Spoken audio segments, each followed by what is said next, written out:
Her name is Zoe Campos, a beautiful, vibrant, and happy young woman with a love for animals. She's very funny, the biggest heart. Loved to take in stray animals, all kinds of animals, cats and dogs. We always had 2 or 3 of each one, and turtles. She liked turtles. The sweet 18-year-old who loved turtles cherished her family bonds, especially with her mother, Melinda. We were always together, and that's what they would tell. My family would kid with me and be like, cut the umbilical cord already.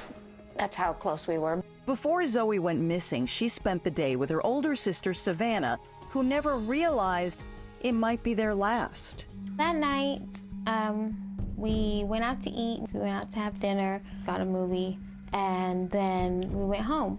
It was like 11:30, and I told her, I'm gonna go upstairs and go to sleep. I'm tired. And I thought she was just gonna go to sleep too. And next morning I woke up for work and she wasn't home yet, and I thought, okay, maybe she's, with my mom, so I called my mom, and no, and I was calling her phone all morning, but by then it was already going to voicemail. What happened to Zoe after 11:30 that fateful November night has family and law enforcement completely baffled. The only thing I could think that would get her out of the house is one of her friends saying, hey, come meet me here, or let's go over here. Investigators seek clues inside a mere 2-hour window of time, and pieces of the puzzling midnight events are missing along with Zoe. Cops are certain the teen left the house after Savannah went off to bed. They also know Zoe had been in contact with her mother shortly after 2 a.m. She texted me and asked if she was gonna pick me up. And I said yes. And that was the last time she texted. And then I would try to call her phone, and it rang and rang and rang one time, and then the second time I hung up and I called it back, and it just went straight to voicemail. Sometime between 2 and 2:30 a.m., Zoe Campos simply disappeared. 2:39 is the last phone call I made to the phone. As the hours passed with no more contact, motherly concern grew from fear to utter panic. We were calling the hospitals to make sure, nothing happened. The next day, after exhausting all efforts to locate Zoe, reality closed in on the Campos family. I was like, okay, no, something's wrong. This is not my sister. As time passed and the search continued, the Campos family still clung to hope that Zoe would be found alive.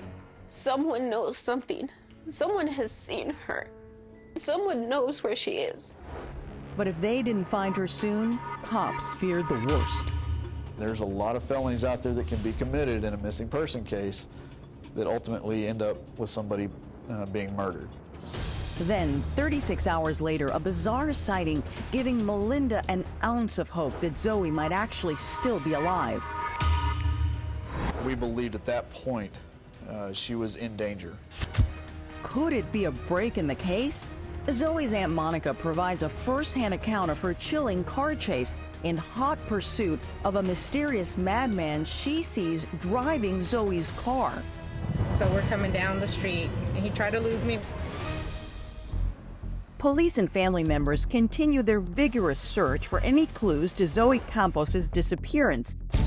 Then, a chance sighting, Zoe's Aunt Monica spots Zoe's car. Finally, a break in the case. And I spotted her car coming the opposite way. And so I immediately U-turned and I started following the car. Behind the wheel, a mysterious hooded man. In pursuit, a determined Aunt Monica. I never got a decent look at him, other than the hoodie and the side profile, and that was it. And he took off running that way.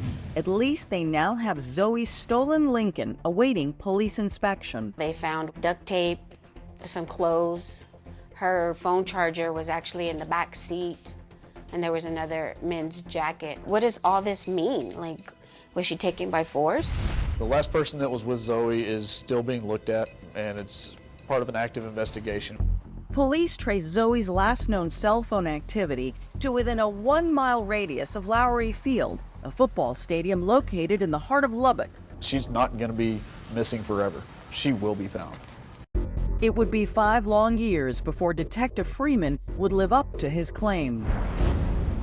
Tragically, Zoe was found buried in a shallow backyard grave close to where she disappeared. It all goes back to that person of interest police initially focused on, the last person to see Zoe alive. His name? Carlos Rodriguez.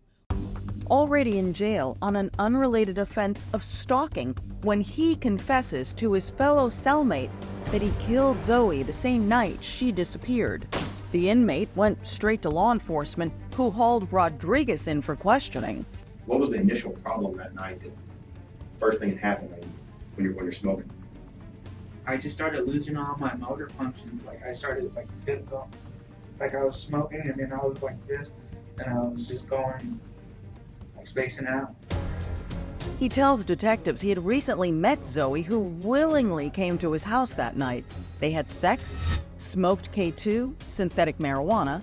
Then he says he started hallucinating.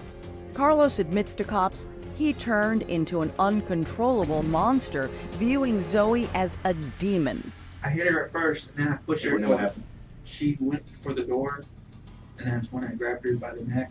She passed out, and that's when I let it go. And I thought she was just passed out, but she was dead.